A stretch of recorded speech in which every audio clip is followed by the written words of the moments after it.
And it's here. The NFL Week 1 preseason has begun. I am feeling the glory. Yes. It's back, baby. It's back. It's back. Let's get into it.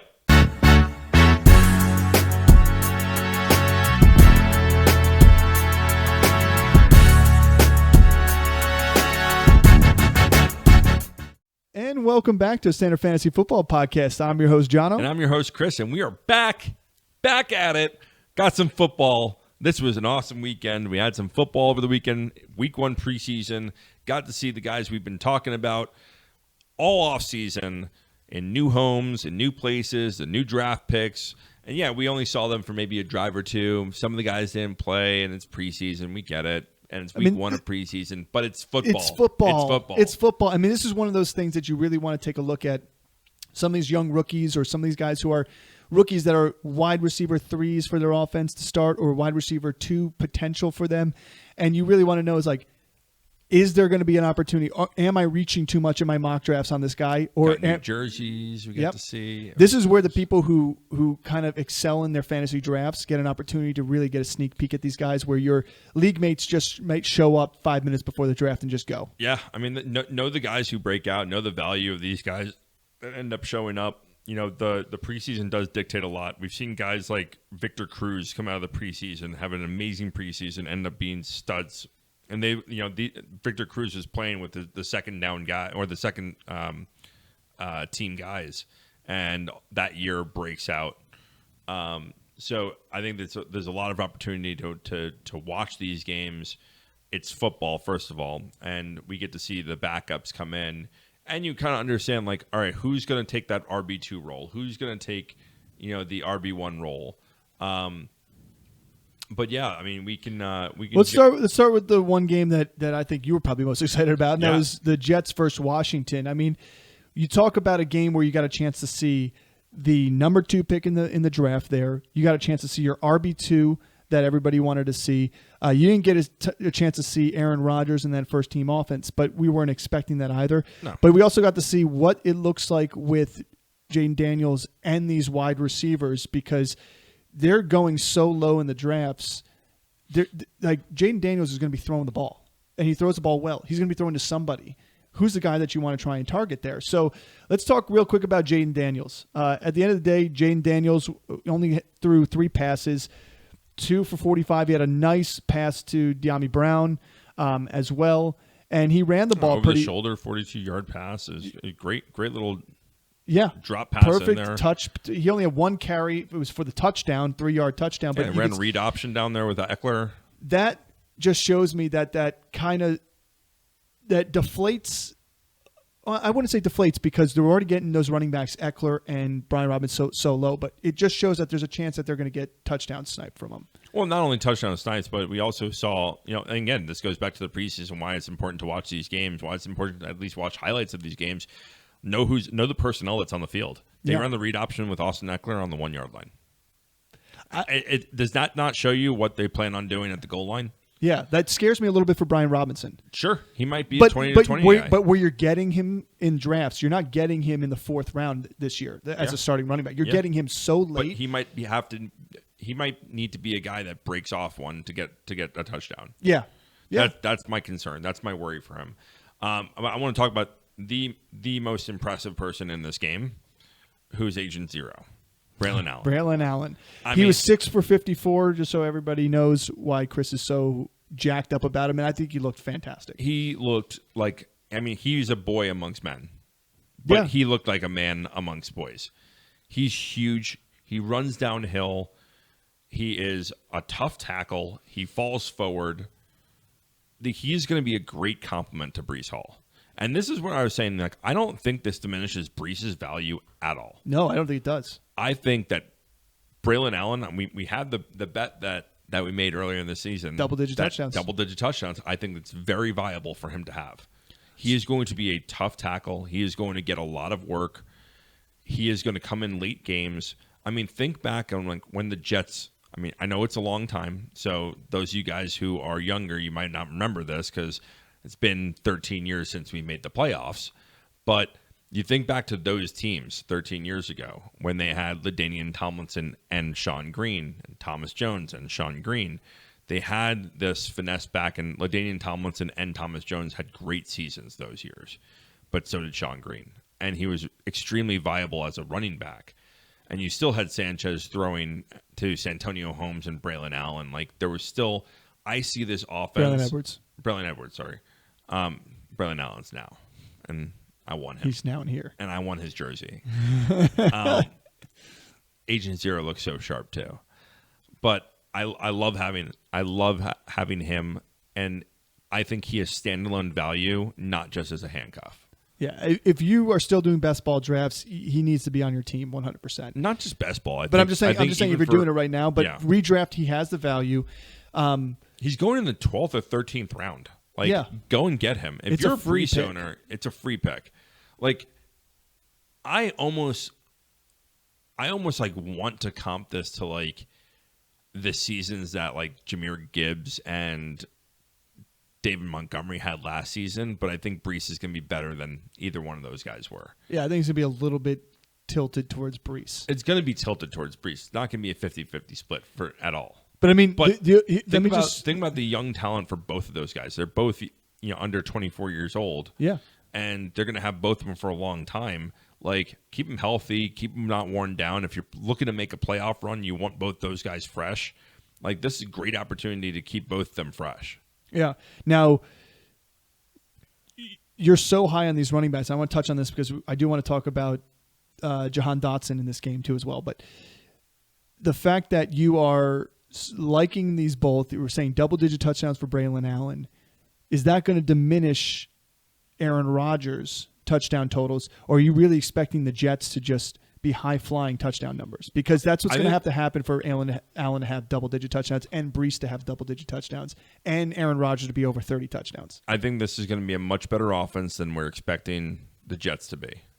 I don't disagree with you. I'm just saying that's the realistic view. Do I think that Aaron Rodgers throws for 50 touchdowns? No. But can he throw for 30 touchdowns? Well, think about the teams that threw for 50 touchdowns. They didn't have much of a running game. Right. Like, look at Peyton Manning. But I think he can throw for 30 touchdowns. Look at Pat Mahomes the year he did it. Yeah. So, 30 to 34 touchdowns. Yeah, I think it's going to be difficult for Braylon Allen to get double-digit touchdowns, but I think he has an opportunity.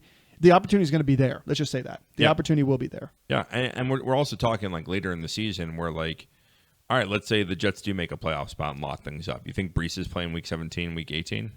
If things are locked up? That's true. He could be a playoff win. Braylon Allen could be a playoff winner for you. Yeah.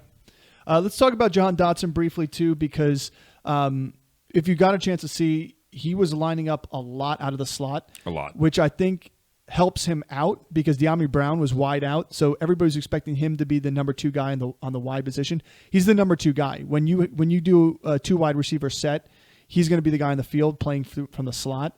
I do like that.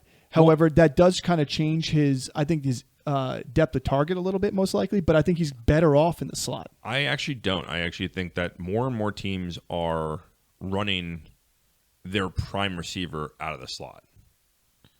Like, they're able to get him in motion. They're able to get him started. I see what you're saying. Like CD, look at the numbers that he ran out of the slot. Christian Kirk, look at the numbers he ran out of the slot. Like, they want your best playmaker there who's able to run every route, do dynamic things with the ball in his hands. Well, I think part of that's because the defenses this past season had one of the highest rates of zone coverage, and that slot man is able to find the soft spots in the zone coverage better than anybody else, too. Right. So I actually, Jahan Dotson is one of my favorite guys. He's one of my most drafted people in best ball. Dotson, I think, is going to be in a breakout season. But let's move on to another game, the Bears and the Bills. It wasn't much of a contest. The Bills kind of just rotate a lot of guys in there at wide receiver. We still don't really have a feel on what this wide receiver core is going to be. They brought in veterans like MVS and Chase Claypool, obviously drafting Keon Coleman, Curtis Samuel is there, Khalil Shakir is there, and then they still have 2 pass-catching tight ends with Dawson Knox and Dalton Kincaid. Yeah, and you got Matt Collins and MVS. Like, I know those are just like, why are you even mentioning those names? But like, there's going to be a rotation of receivers here. I'm still putting my eggs in the Keon Coleman basket just because of the upside they have there. But I do love Shakir. I think Shakir is going to be an outlet guy along with Dalton Kincaid for Josh Allen. I think everybody's expecting there to be a downturn in numbers. And yeah, Allen's numbers have dropped in terms of passing yardage each year. Barely. The guy's throwing for over 4,000 yards easily every season. I could see it happening again this year. Yeah, and I think Josh Allen has an opportunity again to finish as quarterback one overall. The other part of this though is we got to see the Bears. We got to see Caleb Williams. And we got to see Caleb Williams. That's really what we wanted to see, and I thought he looked great. Yeah, I think he looked good. I think he improvised well. He went out of the pocket. He wasn't afraid to throw the ball away. I think he held on to the ball a little bit long. But he's a rookie. It happens. I think that's going to change. Yeah, I do. But I also do think that we saw him with, again, this is the preseason, so our team's like fully stocked out there, and they were. Do we really? Yeah. The other part of that is, do we really think that the Bills are a good enough defense? No, but again, to really show different things to Caleb Williams. So I think they're better. They're better than the average. I'll say that. Yeah, they're seeing very stock defenses at this point. They're not, the defenses aren't scheming. They're not doing anything. So that's where Caleb Williams has struggled in college, is when teams scheme against him, and they run different things, and they show him different coverages. So I'm still cautiously hesitant. Yeah. Whereas like Jaden Daniels came in there. And I really like the way Jaden Daniels played. I like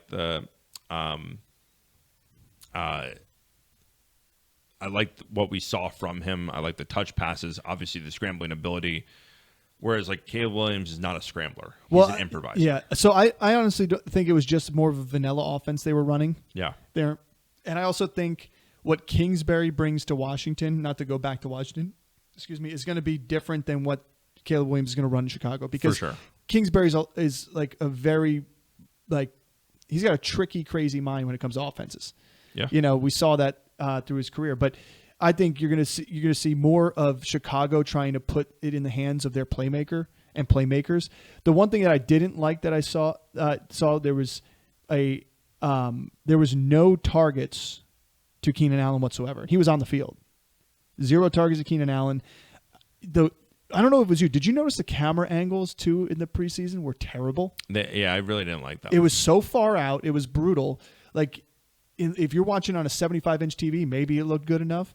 But I think they're assuming everyone has a 75-inch TV now. Yeah, but I mean, at the end of the day, they weren't tracking receivers downfield that well at all. Like the camera angles was very centered in there. So they brought in some new hires. They're working out some kinks with the new hires. Interns. In the preseason. It's the interns. The interns are still around before school starts. But I mean, Roma Dunze had 1 target. Wasn't a reception. DeAndre Swift had a beautiful catch on it looked like a screen that kind of was not quite a screen. Yeah. To me, it looked like a screen, but the announcers didn't catch that.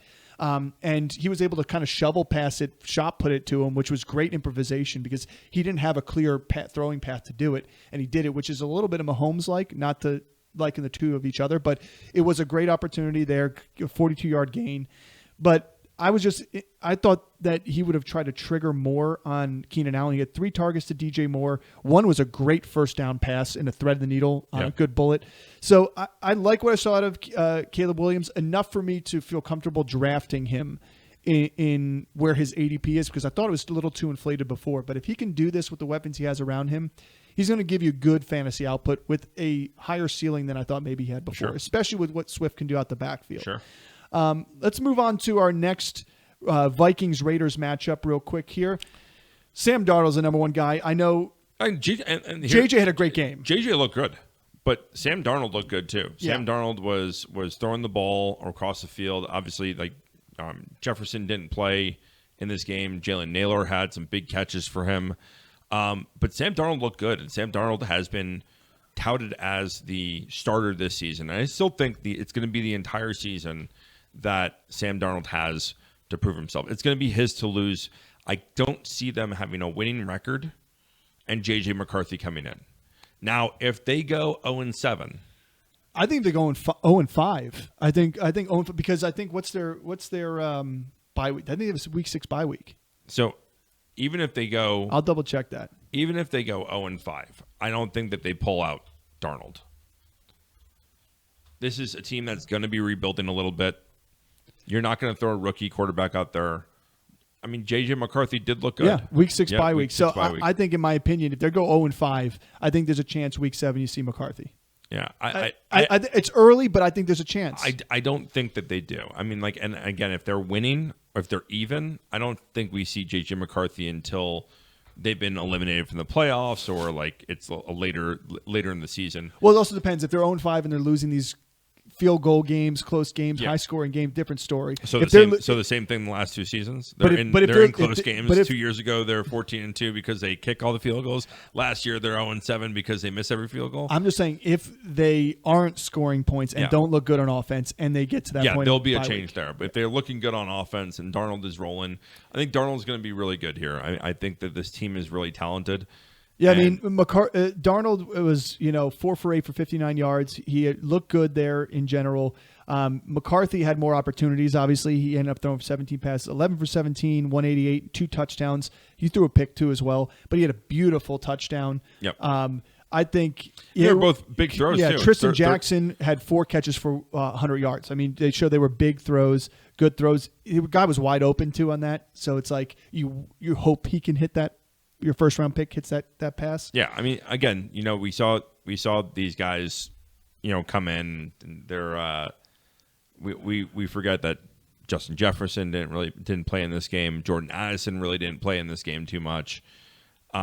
So they still have a third receiver to like kind of work out. Like who's it going to be? It kind of looks like Jalen Naylor is going to be in that third wide receiver role. But because Rager's gone, right?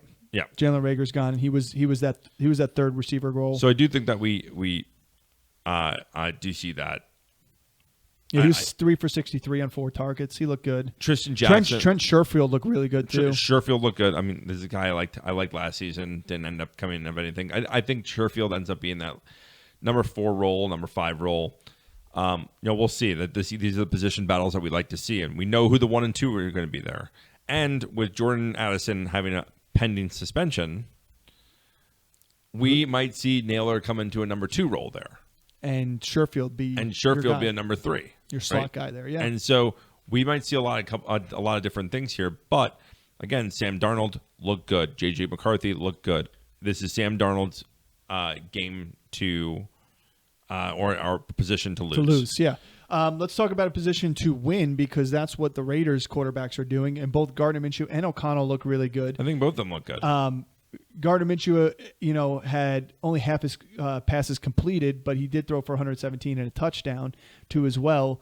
Zamir White looked good. He had a touchdown, 6 carries, 23. This team did not look good running the ball. No, and I don't think Minnesota is the best rushing defense out there either. So I think to me, yeah, it's still vanilla offenses in this preseason, but you would expect there to be somebody who carried the ball really well. I mean, Alexander Madison had 5 yards per carry on 3 carries, 3 for 15. That's your best yards per carry option you had there. But I guarantee you give him another carry, he gets 1 yard, and that drops it dramatically too. Yeah. So I think it's just, I think this team, Zamir White is a good volume guy. I think I'm going to invest in the passing offense for this. The big. I think Zamir White is still a guy that you should own. But the big thing that the takeaway from this game is that they are running 2 tight end sets. Yep. And this is something we talked about a couple of weeks ago when talking about this team. I think Brock Bowers. It was good that he got drafted here, but Michael Mayer is not going away. Yeah, Michael Mayer had 1 target, 1 catch. I mean, again, preseason, but Bowers did have 2 targets, 2 catches, 25 yards. You know what he could do with after the catch. I think who's going to be the red zone guy as a tight end? Who's going to be the guy that the target down there? The only argument I will make too is because of the lack of big running back play. I expect them to do things with Brock Bowers like he did at Georgia at sometimes too as well. I don't think that at all. I'm not saying they're going to run the ball with him. Yeah, they're not going to run the ball. But I'm saying what you saw with Kelsey at his younger age with shovel passes, screen passes, I think you could see stuff like that with Brock Bowers. You would not see that with Michael Mayer. He's not the same type of athlete. No, he's not as shifty as. So I that's the benefit of Bowers to this offense, and the benefit of Bowers if you're drafting him. But I agree with you. Like Michael Mayer is not just going to lie down. Like he's going to remind me of Dawson Knox with Kincaid last year. Yeah. Like Knox was still a guy, and is still a guy for Josh Allen. Yeah. And you may see that at Knox and Dalton Kincaid in an offense that doesn't have a solidified receiving core in Buffalo. Yeah, for sure. The one thing I will say too is Jacoby Myers looked just as good as he did the previous couple seasons. Yeah, I don't know why he's falling down draft boards. I'm snagging him any chance I get here too. He's essentially after the 11th round, go and get him. If you liked him with Jimmy Garoppolo, you should like him with Minshew or O'Connell. Yeah, so. for sure. We'll go on to the Packers-Browns game here, too. Packers ended up winning 23-10. Jordan Love picked up right where he left off. Yeah, I think this is a hard game to really. You talk about a lot of players not playing, mostly on the offensive side. Well, this is a team on the defensive side for the Browns. Not a lot of guys played. Yeah, exactly. Because a lot of their stars are on the defensive side of the football. We know what Jordan Love. We know what the Packers are going to be, and we know that he looked good. We know that this wide receiver core looks good. We know that there are multiple different playmakers on this team. There's Jaden Reed is going to start pick up where he left off last year. I think Dontayvion Wicks is a guy that people are sleeping on. I think that from a redraft standpoint, if you miss out on Jaden Reed or Christian Watson, you can go get Romeo Doubs or Devonta Wicks, and they're going to have just as good of a season. For best ball, get any one of these guys. Well, you and I talked about it anyway. Is like these the ADP for these guys are so low because nobody knows who to pick. Yeah. So in my opinion, is like if you want a piece of this passing offense, you really like this passing offense, grab one of those guys late like Dobbs and Wicks, and you may they may end up similar to Christian Watson's output because we just know it's a undulating performance from him all season. Right. And so we don't, I think that we know what we have with the Green Bay Packers. Yeah. And so I'm not super worried about anyone on this team. Josh Jacobs is going to get the bulk of the carries. The big thing from this game that I'll say on the Green Bay Packers, Marshawn Lloyd had a hamstring tweak. Never liked soft tissue injuries in the preseason. Nope. And we've seen what hamstrings do to Green Bay Packers skill positions. So not a good thing. It's only a hamstring tweak, but it's going to keep him out for an extended period of time. I would say that we're not probably going to see him again in the preseason. No, and Emmanuel Wilson, who was the backup last year when there were injuries to A.J. Dillon and Aaron Jones, the guy, went 13 for 67 yards and a touchdown. He looked just as good as he did last year in a couple of those games. He did. Yeah, honestly, but I'm not investing in that. I'm just saying they have people there. There's a reason I'm not investing in anyone besides Josh Jacobs because Josh Jacobs is going to be the ball carrier on this team. Let's talk quick about the Browns here. You had Jameis Winston have a really good drive. He only had 4 passes for 30 yards, but he drove them down to kick a field goal. DTR had 100. He looked good. 134 yards passing as well. Honestly, the big guy was Jamari Thrash. Like Jamari Thrash he had 3 catches, 43 yards. Had 2 catches. I think it was a 20-yard and a 16-yard catch. He looked really good on 5 targets. When you look at who these pass catchers are, you have obviously Amari Cooper. You have Jerry Jeudy, who's been injured already this preseason. David Njoku, but is Jerry Jeudy really going to be the number 2 guy? You have Cedric Tillman out there, who is their rookie from last year, who, don't forget, not the year before where you had Jalen Hyatt, the Biletnikoff winner. The year before that, Cedric Tillman was the main guy in Tennessee and should have been the year after it wasn't for an ankle injury that allowed Hyatt to jump up. He is a playmaking, physical receiver that could play on the outside. And if they bring Jeudy into the slot, that guy may be Cedric Tillman on the outside.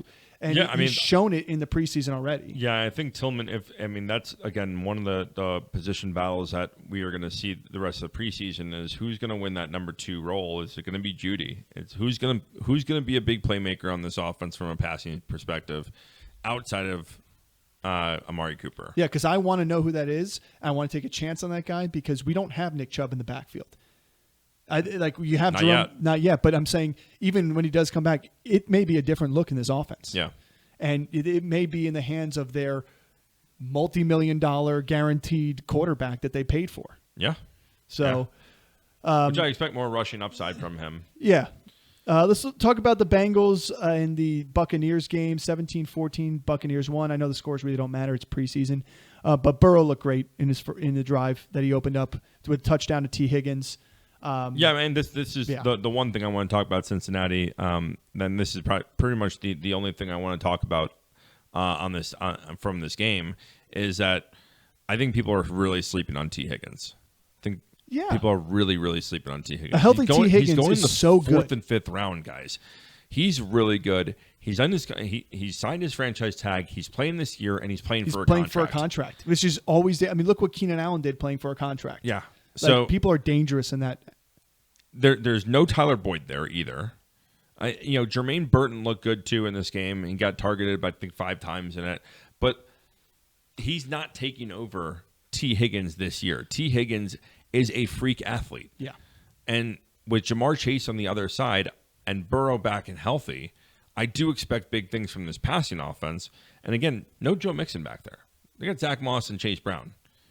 So I expect this team to be more of pushing the ball downfield than it even was before.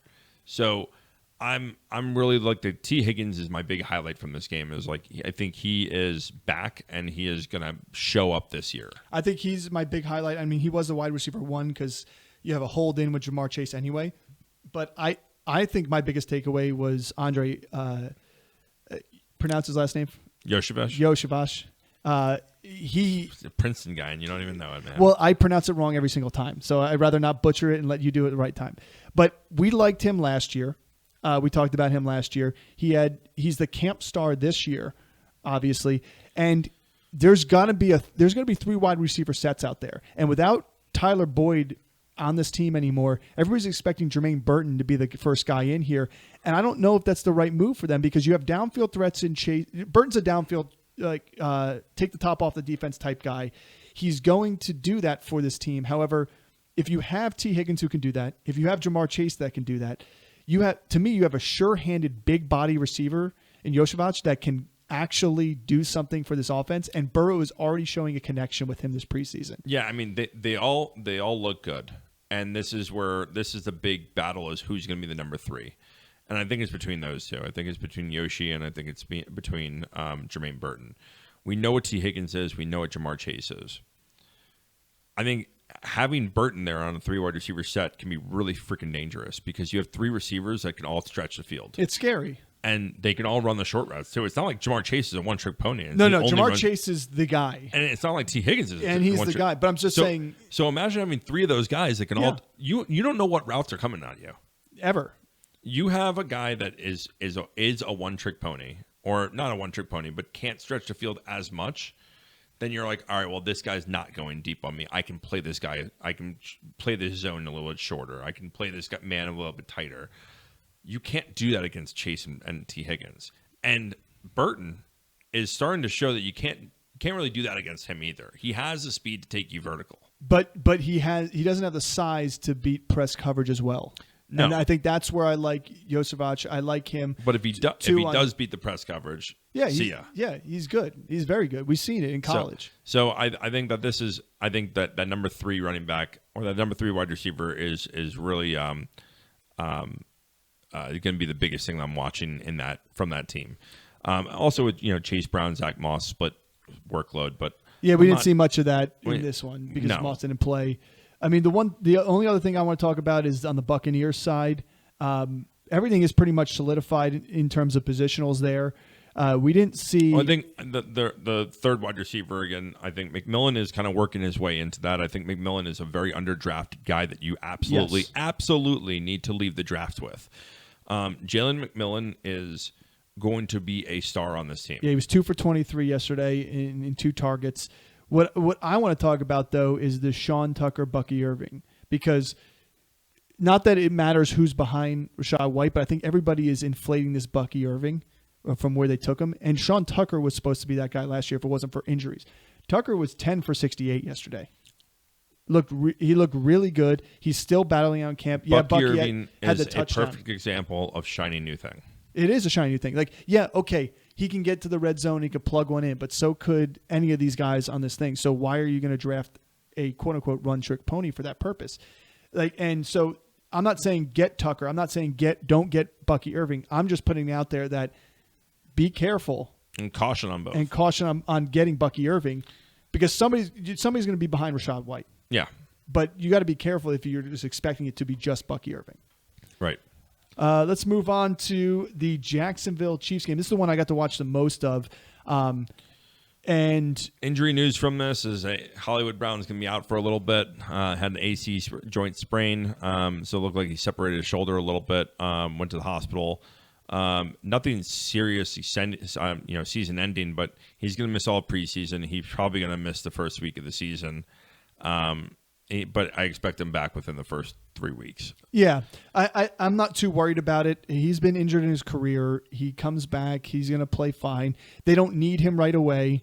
So if you're thinking about drafting, where you're getting him is so low down anyway with these Chiefs wide receivers. It does scare me with any separated shoulder or dislocated shoulder, because if that happens again, or the chances of that happening again are really high, especially early on after coming back. Right. Yeah. And so it does worry me a little bit. Does it hurt his draft stock? I don't know how much it hurts his draft stock. But from this game, definitely want to talk about Tank Bigsby and who's going to end up being the number 2 running back. I mean, he looked good. He looked what we wanted him to look like last year. And halfway through the season last year, I'm just like, okay, ETN's going to slow down a little bit.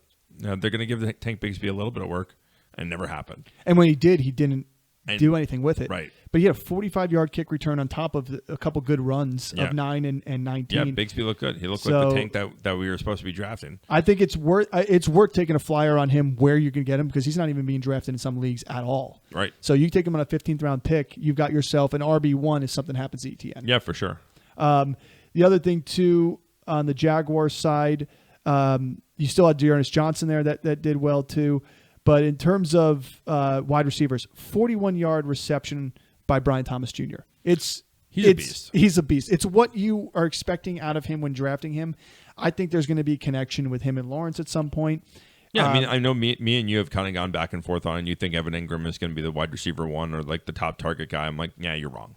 No, I'm not saying he's going to be wide receiver. I think he's still going to get targets. I think he's going to be the number 3 option on this team. I think they didn't have a guy like Brian Thomas like they did last year. And I know they had Calvin Ridley, but it's not Brian Thomas. No. I think Brian Thomas is going to show up and show out this year. Well, we didn't really get to see too much of the rest of the receiving core there. Gabe Davis had 2 targets, 1 catch for 20 yards, which looked good. He's going to be a value here. And we didn't see anything from Christian Kirk. He did line up and he did play, which is good. I'm more nervous that Christian Kirk's going to take a step back. Are you? A little bit. Why? I just think it's going to be a different style of offense with, like we saw it take a step back last year with a premier wide receiver 1. I think Brian Thomas Jr. steps up, maybe not considering him premier wide receiver 1, but I think he's taking a step back from Christian Kirk again, and he's not going to be that 1,100 yard 10 touchdown guy that you were drafting him to be before. But I think Christian Kirk needed another guy on the outside, and we saw Calvin Ridley get hurt in a lot of games last year, and we saw Calvin Ridley miss games last year.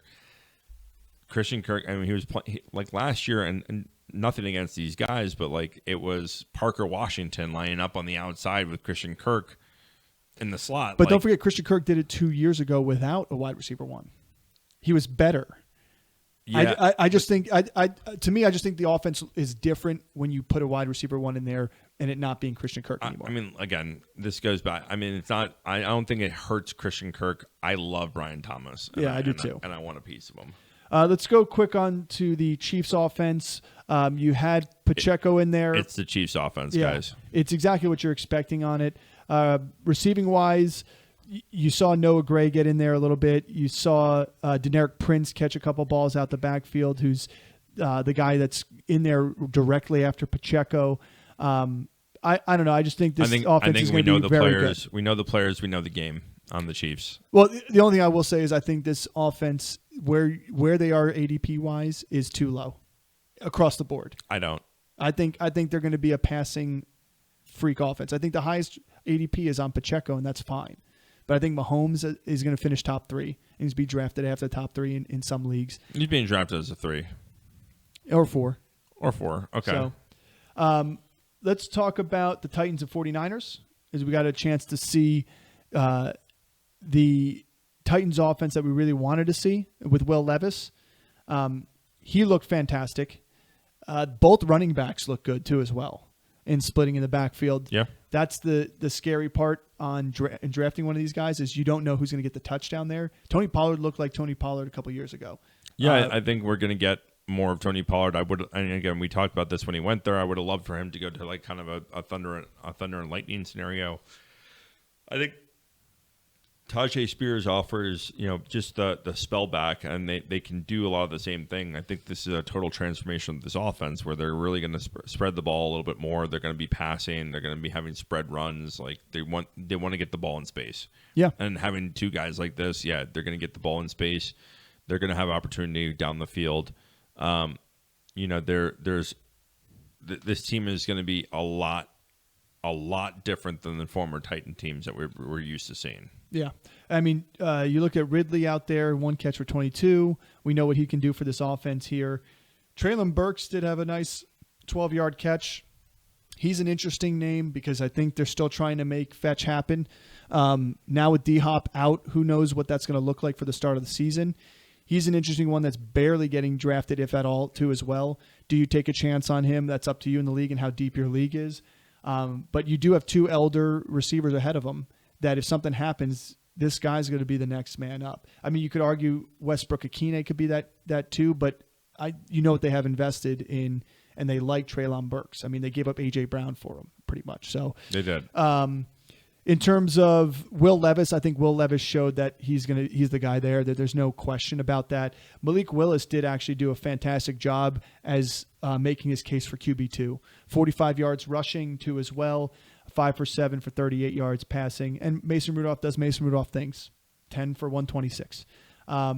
This offense just showed to me, even though it was a lackluster preseason game, just what we have in this starting offense, especially with the running game that we were more nervous about drafting into. Yeah. Let's talk about a really lackluster preseason game. That was the Seahawks versus the Chargers. Really, the biggest thing was Sam Howell, but we knew what he can do. Yeah. I'm not really going to talk too much about this game at all because there was nobody in this game that really. Well, and this is again, we kind of with the Seahawks, we don't really need to talk about them. Those positions are solidified across the board. Yeah, it was more the Chargers who didn't play anybody we wanted to see. Exactly. And so there wasn't really anything exciting in this. Like, we don't really know what the Chargers are going to be yet. And this is the tough part about drafting any of the Chargers. We don't really know who they're going to be. We don't know what the team's really going to look like, who the pass catchers are going to be. I mean, for Pete's sake, we don't know the starting receiving core. Yeah. Is Chark going to get an option? Is Quentin like everything is saying, Quentin Johnson's going to be the guy there. The guy can't catch anything. Yep. So how much longer are they going to go with this guy dropping wide open balls?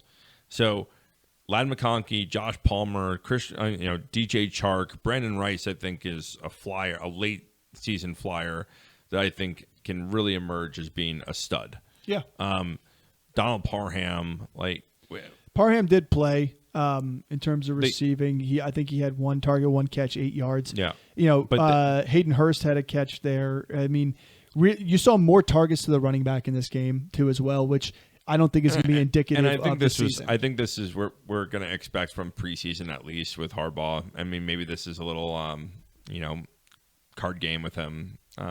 Sleight of hand, maybe. It could be. He just purposely didn't play his studs. He's just not going to show you anything. Yeah. And which is why we're not going to talk much more about it. So Let's move on to the Saints-Cardinals game here. The first stringers here were out there. Derek Carr, again, wasn't able to do much.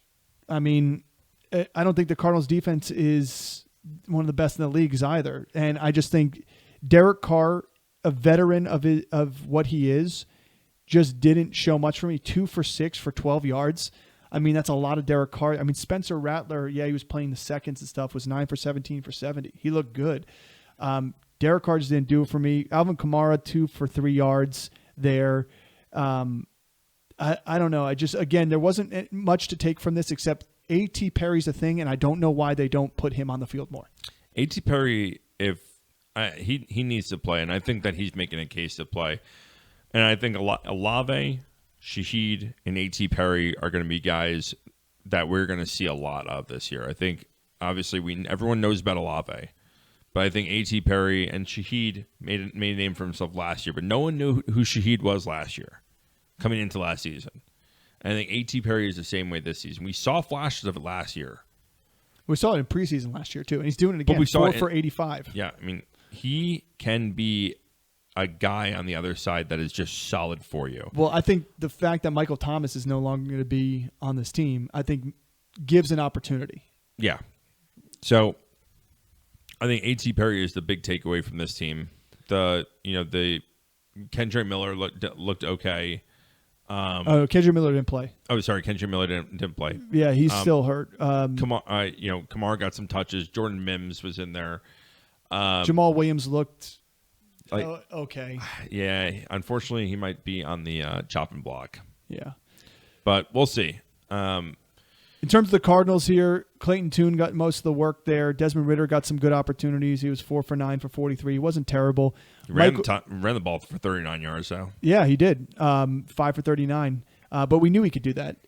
Michael Carter, 7 for 41, had the touchdown. Trey Benson went 8 for 21. He had a tough day out there. So I think Michael Carter still is going to have a role in this offense. So the Trey Benson talk, like he's going to still have to learn an offense. He's going to probably be the next man up. But I think Carter's a great pass protecting guy. Yeah, and a pass catcher. And you can't knock that from him either. In terms of receiving wise, we didn't have any of the big guys out there. So I'm not really talking. I mean, Zach Pascal, 1 for 22, but we didn't see Zay Jones. We didn't see any of the guys that we wanted to see here. So again, not going to harp anymore on this game. Wait to see week 2. Let's talk quick about the Giants game. Yeah. Too. We saw Eric Gray for the Giants jump out and have a fantastic 2-touchdown game. It was one of those things to me that I was like, a nice 30-yard scamper. Yeah, like it was a 48-yard. He did what he did in college, where he made one step and then made a guy put him on ice skates. Same guy that laid him out in the joint practice. In the joint practice, which I would have been like a almost pass interference call because he caught the ball and was a defenseless receiver almost. Yeah. So, but anyway, besides that, on the Giants side, the only thing I saw was Drew Lock didn't look like a solid number 2 option to me. DeVito looked good. Drew Lock missed a wide open Malik Neighbors. So Malik Neighbors was not wide open. If you're talking about the play that's circulated, Malik Neighbors was not wide open. He had bracket coverage on him. Yeah, but he had a window that you hit that pass, it's wide open. Yeah, you're right. Like, you see that only like 6 quarterbacks in the league can actually throw that ball. I don't say 6. Not Drew Lock. Let's just say not Drew Lock. Not Drew Lock. Yes. So wide open for who? Yeah, but for one of the elite guys. For the elite guys, no, not one. I'd say top 12 guys. Daniel Jones ain't hitting that. I think Daniel Jones hits that. Nah. Daniel Jones at least tries to hit that. He does. So, which is probably part of the problem. So outside of that, too, on the Detroit side. It was little to nothing on that side. You saw what you were expecting. Again, those positions are solidified. Yeah. Really, it's going to be that wide receiver afterwards. Who's going to be the next big guy there? You have your Amon-Ra St. Brown. You have your Sam Laporta. But who's going to take that Josh Reynolds role? Is it going to be Khalif Raymond? Is Jamison Williams going to come in? Donovan Peoples-Jones is there as well. DPJ. Again, on the receiving side for the Giants, Allen Robinson had a nice catch on 2 targets, but again, he's depth charted out. Jalen Hyatt was targeted one time for nothing. I think the big takeaway from this game is that Eric Gray is probably going to get a lot more work than we think. And I also think people are going to harp on that one big run by Eric Gray, and he did have a nice catch out the backfield. But Tyrone Tracy actually looked pretty good too as well. I just don't know if I want to invest in a backup running back for the Giants. But that's my argument. I don't think they're going to be backups. You think they're going to? So you think it's going to diminish Singletary's role? Yes. Okay. And I'm not going to disagree with you. I think Eric Gray is going to diminish Singletary's role, and I think Tyrone Tracy is going to have an opportunity to be a gadget type of player. Yeah. And so the other game, there's 2 other games that I want to talk about. The New England Carolina game, where we got to see Joe Milton. And we got to see Drake May. Yep. The 2 quarterbacks that they drafted. And to be honest with you, Joe Milton looked better. Yeah. And I think that this Patriots team has an opportunity to be a very, very good team. I said this when the Patriots drafted Drake May. He is not a generational talented player. Drake May is the Daniel Jones of this draft. A guy that played for a basketball team, a college basketball team that played football. Did you call him the Zach Wilson of this draft?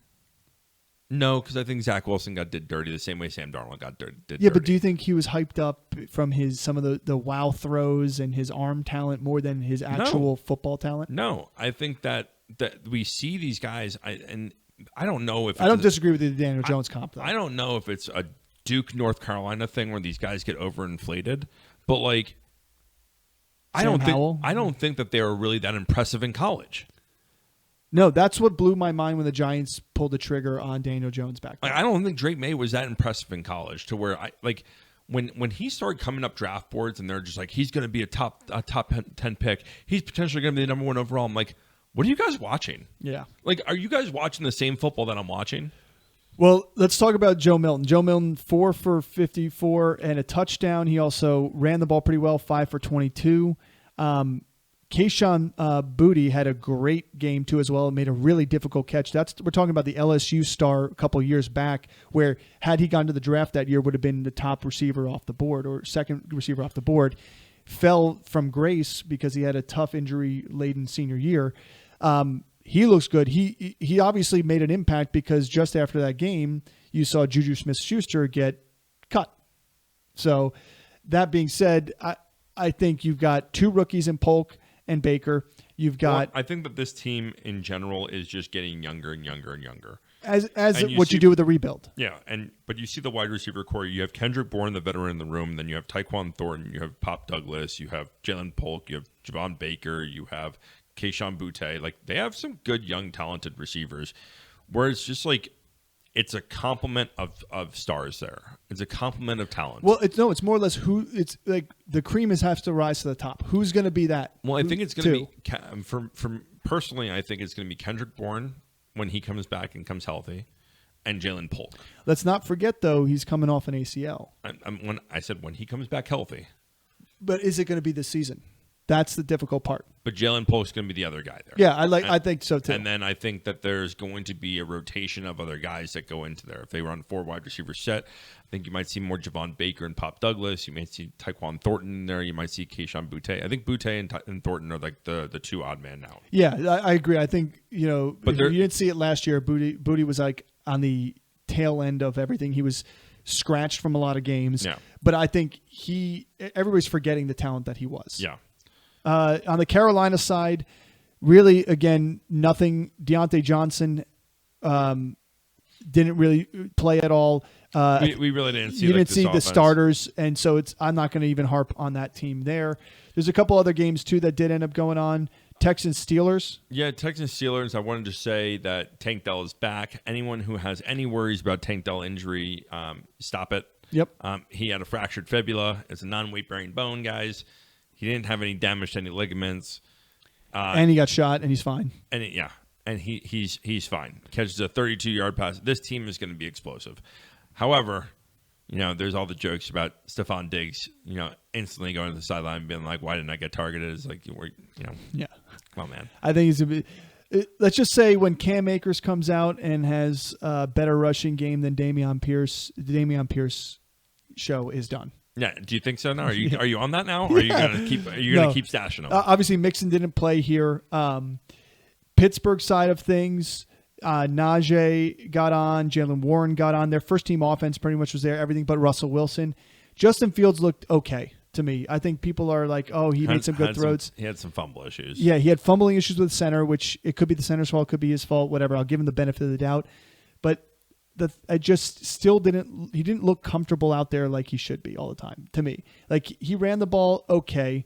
He had 3 for 2 yards. I think he needs a sports psychologist because he has like pressure on him that is like, I think it's wearing on him. Yeah, like this is where there's more people talking about him than Pat Mahomes. I think Russell Wilson is going to be the starter. I think it's shown he's going to have a clear veteran presence there. There's enough talent on this team that this team should be good. This defense is ridiculously talented. Mm-hmm. So the offense just needs to be more competent than it was last year.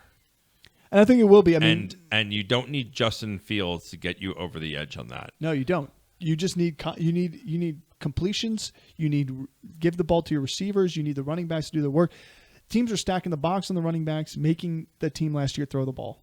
And it just they win plenty of games doing it. there was only one game where the passing game really beat somebody, and that Yeah. was that one play with Kenny Pickett and George Pickens. Calvin Austin had a pretty good game, but we know he's a talented guy. Also, Roman Wilson's out, with his injury, ankle sprain. So we didn't get a chance to see the rookie there and what his impact's going to be. Let's talk about the Dolphins game, and then we'll end with the Ravens-Eagles. But the Dolphins-Falcons game, the bright shining part of this one to me was Michael Penix Jr. looked every part of why he should have been drafted above Drake May. I mean, Michael Penix was 9 for 16 for 104 yards. Looked fantastic there. And he was passing to backups the whole time on top of that. Yeah, I mean, I want the New England GM to explain to me why they drafted Drake May over Michael Penix. Yeah. Age, 24-year-old versus a 21-year-old. Like, to me, I guess injury passed for Michael Penix. I mean, the fact that the Falcons took him at 8 wowed everybody, but are we secretly mistaken? All right, but if they didn't, they wowed everyone because they just signed Kirk Cousins. If they didn't sign Kirk Cousins, then it would have been one would be saying anything. No, They'd be like, "That's a great draft pick," right? I agree with you. But the fact that they signed Kirk Cousins, yeah. On the Dolphins side of things here, we didn't see Tua at all. We did get to see Jalen Wright, which was exciting. Wright. 10 for 55 at a touchdown. He looked like he's just right in part of this backfield. Now, it's a messy backfield in terms of depth, but he can fill in if one of these guys gets injured, which last year both of them get injured. Right. And I think that this is another weapon, another piece of the puzzle.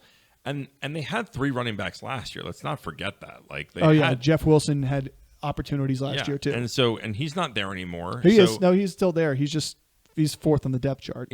He's not going to be there anymore. Yeah, let's just say that. Someone's getting cut at some point. So they had guys in here. They had it was mainly Raheem Mostert and Devon Achane when he was healthy.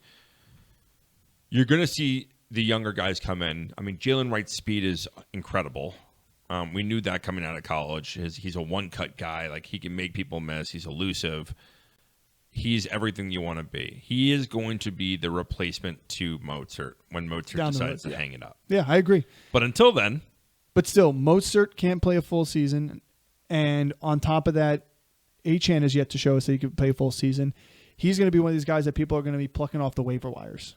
Yeah. Now, somebody that worth taking a shot with your last pick in the draft is Malik Washington. I love. Washington. He had 5 targets. He only caught 1 for 5 yards, but 5 targets for the rookie on top of a 21-yard scamper around end on an end around.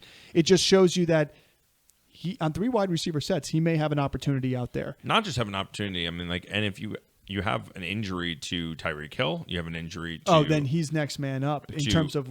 He fits the scheme, what they want to do so well. Yeah, it's not like Wilson, who was in there last year coming out, that he was just playing a normal wide receiver role. Like, he's coming in and being the gadget guy that Waddle is. Right. Being the gadget guy that Tyreek is, because he's got the tools to do it. Yeah. And so Malik Washington is a guy that you should absolutely be keeping an eye on, if not drafting with your last pick. Yeah, exactly. Because that offense. Now, the Eagles-Ravens game here, we saw Kenny Pickett struggle a little bit at times. Mightily. On the Ravens side, again, this was a bunch of backups versus backups. What I will say is, go Bulldogs in the fact that Milton came out there and had a fantastic running game, 9 carries, 39 yards. You might as well just root for the Eagles. Well, they are the Georgia Bulldogs. The Philadelphia Bulldogs. The Philadelphia Bulldogs. So it was nice to see a guy who was kind of. How does that work? Since you root for the Giants and then you root for the Eagles. I'm not rooting for the Eagles. I will refuse to root for the Eagles. Will Shipley got some running game out there. Eagles, bark. 7 for 23 on the ground. He also had the receiving touchdown. On the other side of the ball for the Ravens, the only person that I wanted to really see was Devontae Walker. He had 1 target, and so it really didn't show me much on that side of the ball at all. So we didn't even see backup running backs. We didn't see any Justice Hill back there. So the biggest takeaway from this game is Pittsburgh was lucky to just get rid of Kenny Pickett.